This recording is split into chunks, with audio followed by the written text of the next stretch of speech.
Friends, हमारे आज के शानदार वीडियो में आपका स्वागत है। आज हम अपोलो 11 की अविश्वसनीय कहानी पर बात करेंगे। उस मिशन के बारे में बात करेंगे जो मनुष्यों को चंद्रमा पर ले गया था।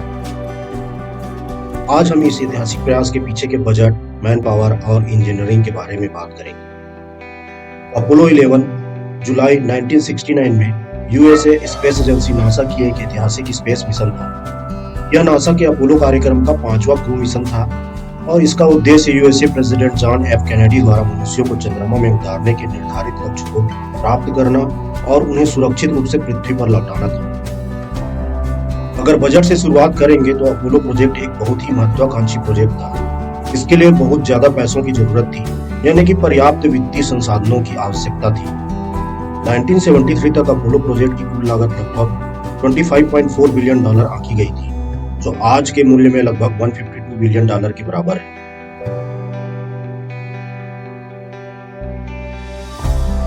इस बजट का अधिकांश हिस्सा अनुसंधान और विकास, अंतरिक्ष यान निर्माण, परीक्षण और प्रक्षेपण कार्यों के लिए आवंटित किया गया था। नासा को अमेरिकन गवर्नमेंट से धन प्राप्त हुआ और इसके साथ ही अपोलो कार्यक्रम को महत्वपूर्ण पब्लिक सपोर्ट मिला।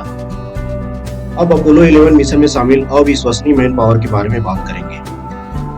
इस मिशन को संभव बनाने के लिए हजारों इंजीनियरों, वैज्ञानिकों, टेक्नीशियंस और सहायक कर्मचारियों की एक समर्पित टीम की आवश्यकता पड़ी।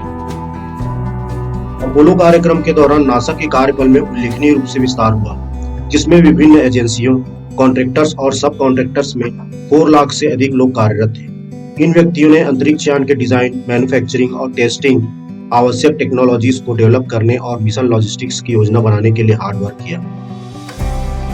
अपोलो 11 की इंजीनियरिंग एक्स्ट्राऑर्डिनरी थी। अंतरिक्ष यात्रा और मून एक्सप्लोरेशन की चुनौतियों पर काबू पाने के लिए अनगिनत अभूतपूर्व टेक्निक डेवलप किए गए।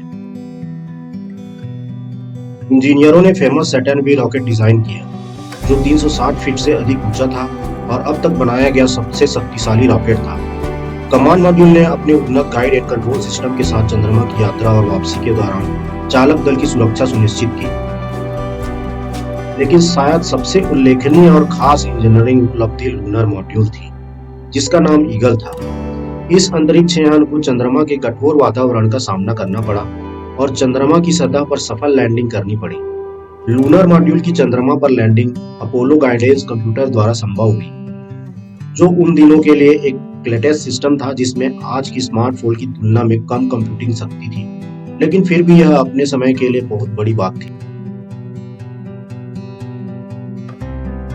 अपोलो 11 मिशन 16 जुलाई 1969 को फ्लोरिडा के कैनेडी स्पेस सेंटर से सैटर्न वी रॉकेट पर लॉन्च किया गया था। चालक दल में 3 अंतरिक्ष यात्री शामिल थे: commander Neil Armstrong, lunar module pilot Buzz Aldrin और command module pilot Michael Collins. लगभग 3 दिनों की यात्रा के बाद अंतरिक्ष यान ने 19 जुलाई को चंद्र कक्षा में प्रवेश किया। आर्मस्ट्रांग और एल्ड्रिन फिर ईगल नामक लूनर मॉड्यूल में शिफ्ट हो गए, जबकि कोलिंस कोलंबिया नामक कमांड मॉड्यूल में अंदर रहकर चंद्र की परिक्रमा में बने रहे।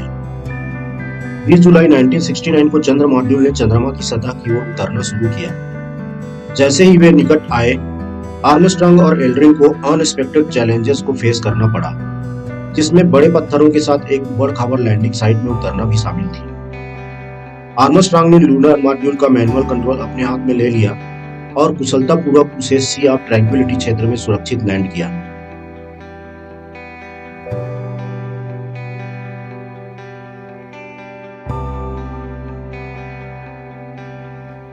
चंद्रमा पर उतरने पर आर्मस्ट्रांग ने प्रसिद्ध शब्दों को प्रसारित किया: ह्यूस्टन, ट्रैंक्विलिटी बेस यहाँ ईगल उतर गया है। कुछ घंटों बाद 20 जुलाई को नील आर्मस्ट्रांग लूनर मॉड्यूल की सीढ़ी से उतरे और चंद्रमा पर कदम रखने वाले पहले मानव बने। उनके प्रसिद्ध शब्द: यह मनुष्य के लिए एक छोटा कदम है, मानव जाति के लिए एक बड़ी छलांग है, दुनिया भर के लाखों लोगों ने सुना।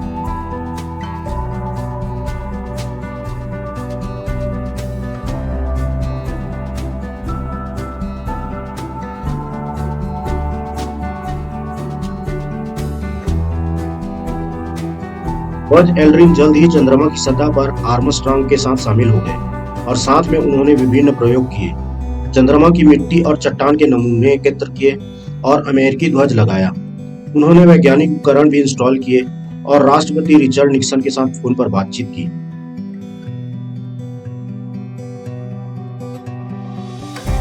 बाहर चंद्रमा पर लगभग 2.5 घंटे बिताने के बाद दोनों अंतरिक्ष यात्री लूनर मॉड्यूल के अंदर लौट आए और कई घंटों तक लूनर मॉड्यूल के अंदर सोए भी। 30 जुलाई को लूनर मॉड्यूल चंद्रमा की सतह से उठा और कमांड मॉड्यूल के साथ सफलतापूर्वक जुड़ गया।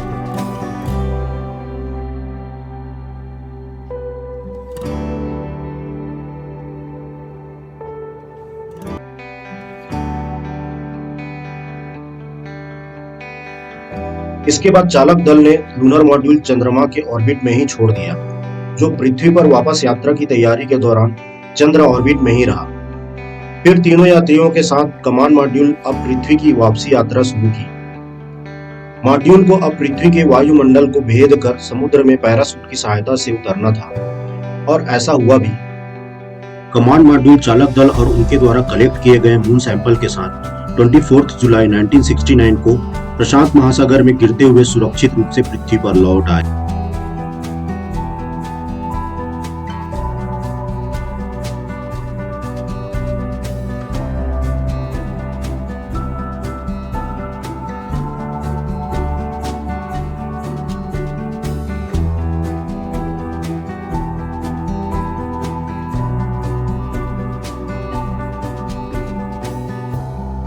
अपोलो 11 की सफलता और पहली मून लैंडिंग ने सोवियत संघ के खिलाफ स्पेस रन में नासा और यूएसए के लिए एक बड़ी उपलब्धि को चिन्हित किया।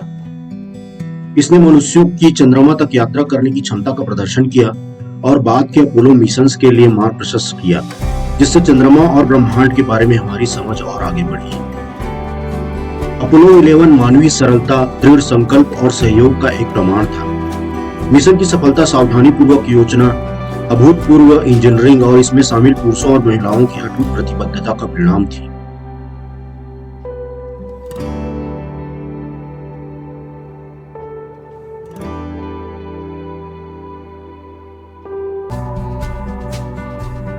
We hope you enjoyed this journey into the fascinating story of Apollo 11.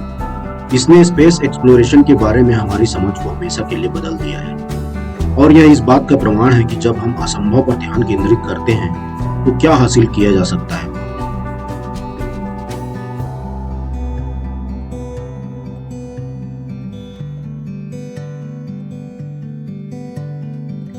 Thank you for joining us today.